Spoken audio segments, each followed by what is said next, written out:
Hello students, welcome back to my channel. Now आज हम लोग बात करने वाले हैं एक बहुत ही ज़्यादा इम्पॉर्टेंट टॉपिक के बारे में, जिसका नाम है IUPAC नॉमेनक्लेचर। IUPAC नॉमेनक्लेचर के लिए आपको ऑर्गेनिक फंक्शनल ग्रुप्स के बारे में पता होना चाहिए, और ऑर्गेनिक फंक्शनल ग्रुप्स के 2 वीडियोस ऑलरेडी मैं पोस्ट कर चुकी हूँ। इन केस अगर वो आपने मिस कर दिया है तो I am going to link them in the description box below. Now we will today do IUPAC nomenclature, but before I start with it, I'd like to request you to please subscribe to my channel if you haven't already. If you feel that this video is useful to you, give it a thumbs up, share it with your friends, press the bell icon so that you get notified every time I upload a new video. Now let's get started. What is IUPAC first of all? It is International Union of Pure and Applied Chemists. Okay, it is chemist, it is not chemistry. यानी कि ये दुनिया भर के कुछ बहुत ही famous chemist हैं, उनका यूनियन है। अब ये लोग करते क्या हैं ना, सी आपको पता है कि there are millions of organic compounds, carbon compounds बहुत सारे हैं। अब अगर कंपाउंड्स हैं तो उनके नाम भी होंगे, जैसे आपका नाम होता है, मेरा नाम होता है, वैसे कंपाउंड्स के नाम होते हैं। अब ये जो ऑर्गेनिक कंपाउंड्स हैं, they are derived from some natural sources, या तो फिर उनको आर्टिफिशियली प्रिपेयर किया गया है बाय डूइंग सर्टन रिएक्शंस। अब मिलियंस ऑफ कंपाउंड्स के नाम याद रखना तो बहुत ही ज़्यादा डिफ़िकल्ट हो जाता है। तो दैट इज़ वाई इस चीज़ को सिंप्लीफाई करने के लिए IUPAC ने क्या किया है, IUPAC ने कुछ रूल्स बनाए हैं। आपको कंपाउंड्स का नाम याद रखने की ज़रूरत नहीं है, आप जस्ट वो रूल्स याद रख लो। By remembering the 3-4 basic rules, you can follow them while naming any given organic compound.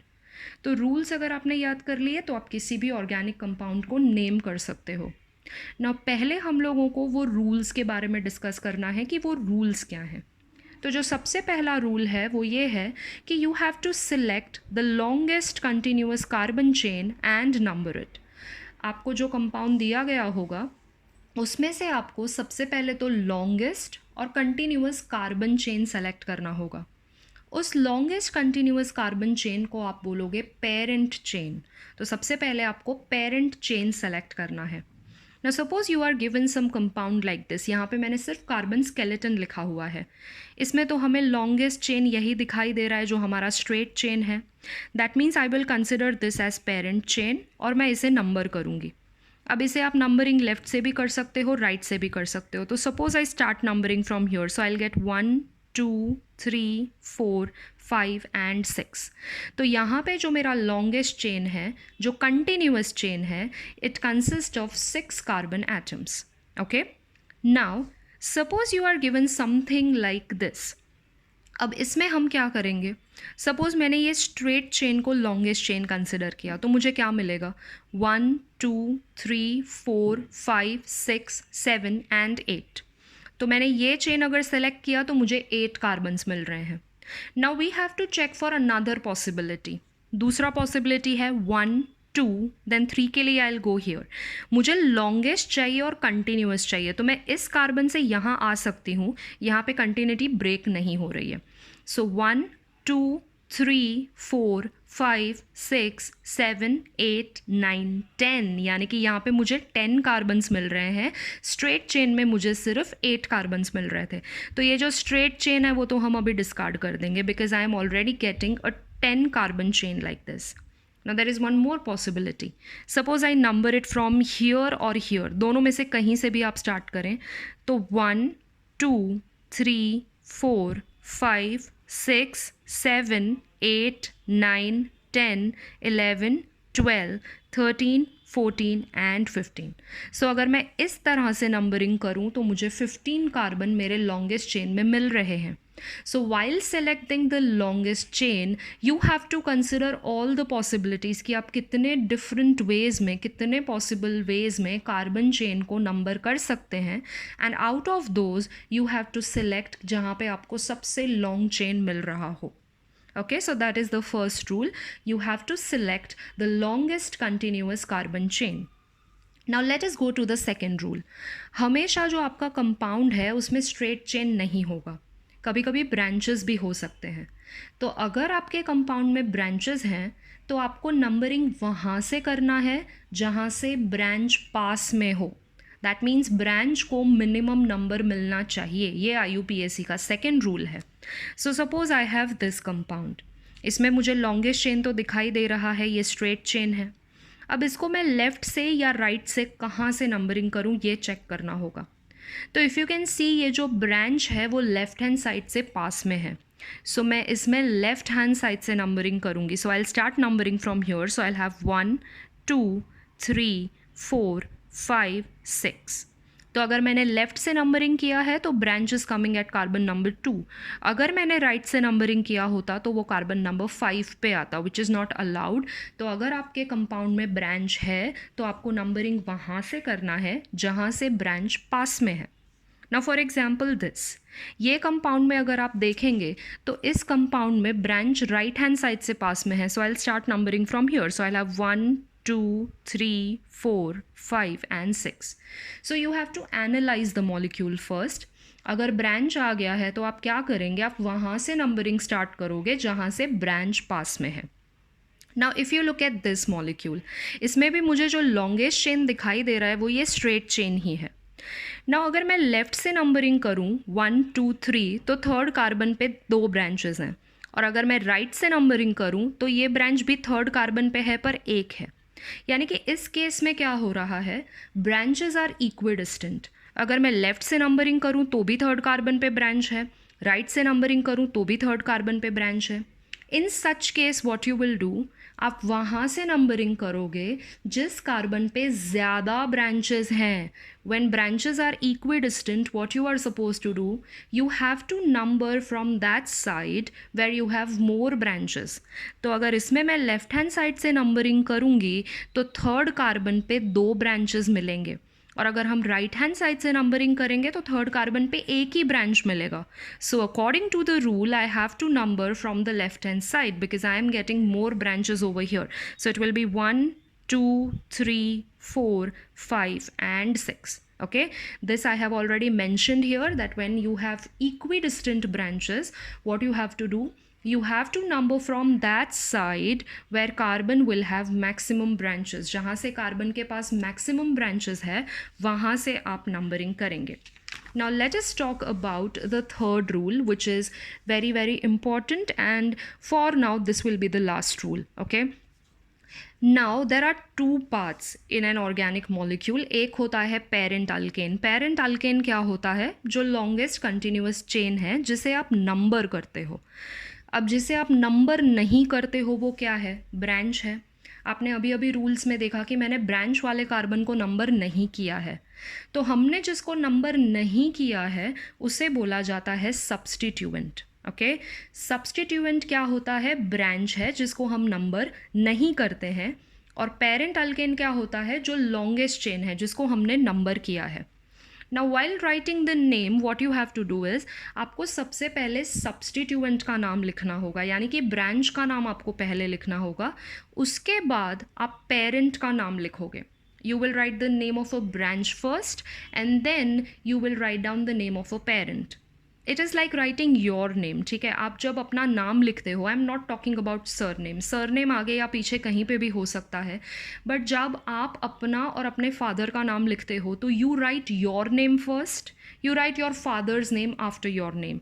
यानी कि आप सब्स्टिट्यूएंट हो. फादर तो ऑब्वियसली पेरेंट है, तो पेरेंट का नाम हमेशा एंड में लिखा जाता है और सब्स्टिट्यूएंट का नाम पहले लिखा जाता है. So you consider yourself as a substituent and your father as a parent. Okay, so these are the main 3 rules of IUPAC nomenclature. Of course there are certain other rules also. जैसे जैसे functional groups आएंगे वैसे वैसे rules हैं वो भी change होते जाएंगे. तो जब हम फंक्शनल ग्रुप वाले एग्जाम्पल्स करेंगे तभी वो रूल्स मैं आपको एक्सप्लेन करूँगी.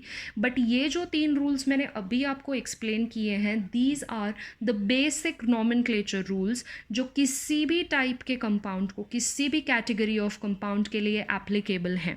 Okay, now we have to start with some of the examples. Let us look at these 3 examples ताकि आपको ये रूल से थोड़ा बहुत समझ में आ जाए. इसके बाद और एग्जाम्पल्स हैं जो मैं नेक्स्ट वीडियो में कंटिन्यू करूँगी. Now if you look at example number 1, इसमें लॉन्गेस्ट चेन ऑफकोर्स हमें दिखाई दे रहा है, जो स्ट्रेट चेन है वही है. इसमें हम नंबरिंग करेंगे लेफ्ट हैंड साइड से बिकॉज ब्रांच वहाँ से पास में है. So it will be 1 2, 3 and 4। तो ये जो 4 कार्बन का चेन मैंने नंबर किया है वो मेरा पेरेंट चेन है। CH3 को मैंने नंबर नहीं किया है, मतलब वो ब्रांच है, वो सब्सटीट्यूएंट है। नाम मुझे सब्सटीट्यूएंट का पहले लिखना है।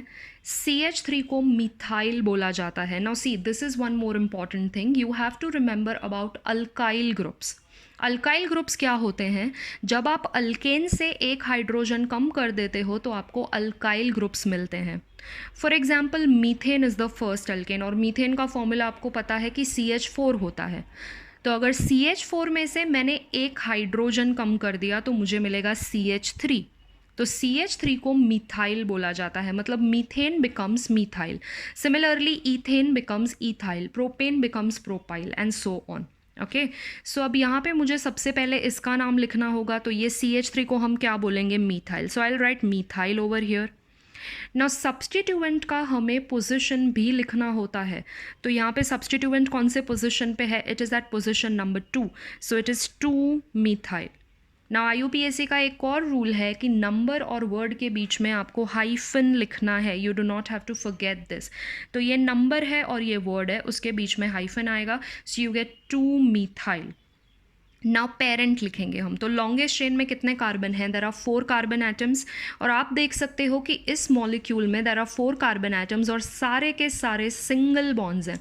सिंगल बॉन्ड्स है मतलब ये मॉलिक्यूल कौन सा है? अल्केन है। तो 4 कार्बन वाला अल्केन कौन सा होता है? ब्यूटेन होता है। So I will write butane over here. So इस कंपाउंड का IUPAC नेम है 2 methyl butane. I hope this is followed and you have understood this. Now let us go for another example, example number 2। इसमें भी जो longest chain है, जो parent chain है, वो straight chain है, which we can see here। अब इसमें मैं नंबरिंग करूँगी राइट हैंड साइड से, बिकॉज राइट हैंड साइड से नंबर करेंगे तो दोनों ब्रांचेस पास में है, लेफ्ट हैंड साइड से वो ब्रांच दूर है। So I will start numbering from here. So 1, 2, 3, 4 and 5। So my longest chain has 5 carbon atoms. सबसे पहले लिखना हमें किसको है? We have to write substituents first. इस बार 2 सब्सटीट्यूएंट्स हैं, भले ही दोनों सेम हैं, दोनों मिथाइल हैं, बट वी हैव 2 सब्सटीट्यूएंट्स। और ये जो दोनों सब्सटीट्यूएंट्स हैं वो कौन कौन से पोजीशन पे हैं? एक 2 पे है और एक 3 पे है। So I will write 2, 3। Whenever you are writing 2 numbers together, numbers के बीच में आपको कॉमा डालना है, ठीक है? So it is 2, 3 then hyphen. एक बार CH3 था तो हमने मिथाइल लिखा था, इसमें 2 बार CH3 है तो हम इसे लिखेंगे di methyl. So it becomes 2, 3 di methyl. And longest chain में 5 कार्बन्स हैं and it is single bonded compound. तो 5 कार्बन वाला अल्केन कौन सा होता है? It is pentane. तो इस कंपाउंड का जो पेरेंट अल्केन है that is pentane. So this becomes 2, 3 di methyl pentane. Now look at the last example for this video। इसमें आपको जो longest chain दिखाई दे रहा है, again that is a straight chain। इसमें भी मैं नंबरिंग लेफ्ट हैंड साइड से करूँगी, बिकॉज अगर मैंने लेफ़्ट से नंबरिंग किया तो ये ब्रांच वाला कार्बन 3 पे आएगा, अगर मैंने राइट से नंबरिंग किया तो वो 4 पे आएगा। So I will start numbering from left. So जो मेरा लॉन्गेस्ट चेन है दैट कंसिस्ट ऑफ 6 कार्बन्स। ना यहाँ पे भी 2 सब्सटीट्यूएंट्स हैं, 2 ब्रांचेस हैं, लेकिन दोनों ब्रांचेस सेम कार्बन पे हैं। ये एग्जाम्पल में भी 2 ब्रांचेस थे पर वो दोनों ब्रांचेस अलग अलग कार्बन पे थे। अब इसमें भी दोनों मिथाइल है तो हम लिखेंगे डाई मिथाइल उसको, लेकिन दोनों मिथाइल 3rd कार्बन पे हैं। तो अगर सेम कार्बन पे 2 ब्रांच होता है ना तो उस कार्बन का नंबर भी आपको 2 बार लिखना है। That is the rule. इसको आप 3 डाई मिथाइल नहीं लिख सकते, you have to write it as 3, 3 di methyl.